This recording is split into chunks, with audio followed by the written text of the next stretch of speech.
This video feature is brought to you by Truck Setter Companies. Log on to their website for scholarship opportunities and to find out what it takes to be a diesel technician. dieseltechs.com.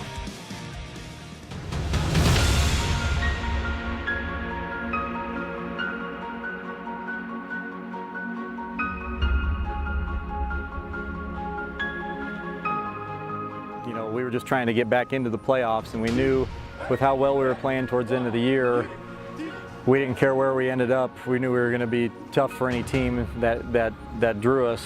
As the season went along, guys started getting confident and we started running better.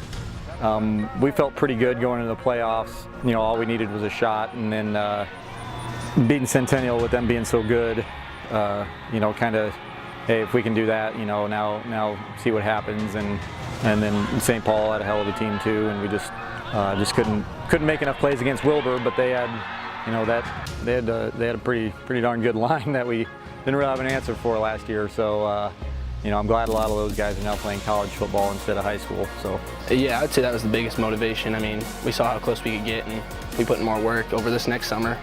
Hopefully we can get our goal and make it to Lincoln and win it. You know, I make the kids take a lot of ownership. You know, I kind of tell them that I get a new team every year. They're gonna make the team, you know, what they want. We coach the same, whether we've got all-state kids out there, whether we have, you know, freshmen out there.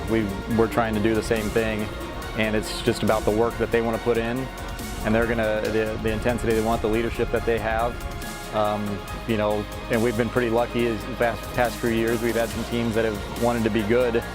That makes us as a coaching staff look pretty smart when you have kids that won't stay out of the weight room, you know, are studying their playbook, have good chemistry.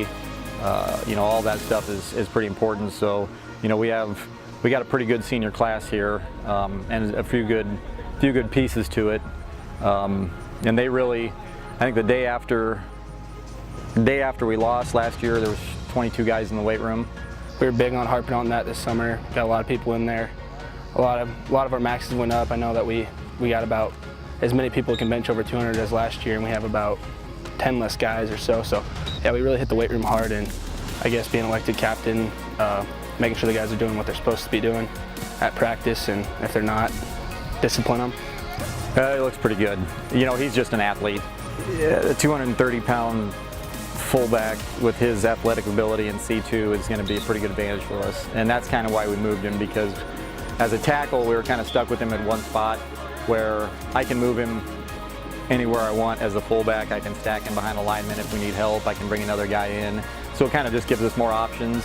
You know, he's played fullback before in junior high, and last year we had a couple of tackle reverse calls for him, and I think he had almost 100 yards rushing on 3 or 4 carries. So he knows what he's doing with the ball, and he's got great hands. You know, he's all-state basketball.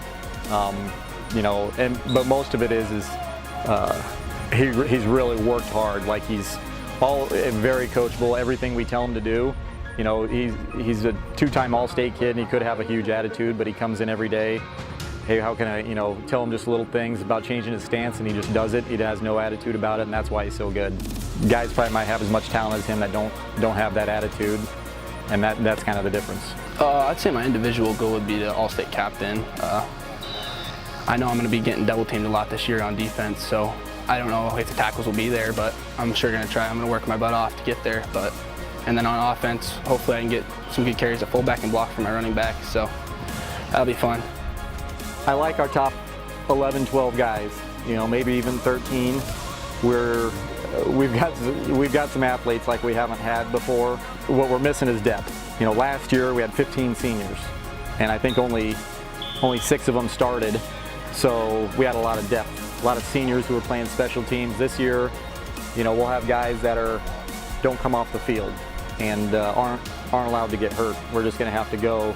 But as long as we can keep our guys out there, you know, we'll see. I think you know, we got some guys that can make some plays, and it's been fun to watch in practice. It's kind of watching those guys do some of that stuff. I haven't seen it here yet, so it's kind of, I'm going to miss it when it's gone, but yeah, it's kind of neat this year to watch practice.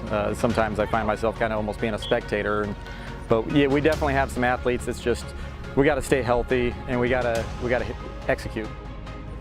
I tell our coaching staff we have a lot more fun than adults should have. You know, a bunch of grown men out here playing a game. You know, it's football. It's just a lot of fun. I just love watching the kids have success. You know, I always tell the kids if I could just get a helmet, I'd go back out there. Although I'd probably pay for it for a few weeks afterwards. But I just love the you know, the competition part of it, and just watching the kids succeed. The funnest thing for me is just kind of watching them put it together and have some success. Playing with your brothers out on those Friday night lights, everyone in the stands. I mean, we get a bunch of people out here. The town's really been with us the last couple years, seeing our success, and they've been helping us out. So when you see those stands crowded and everyone along the fence, it gets pretty hype. So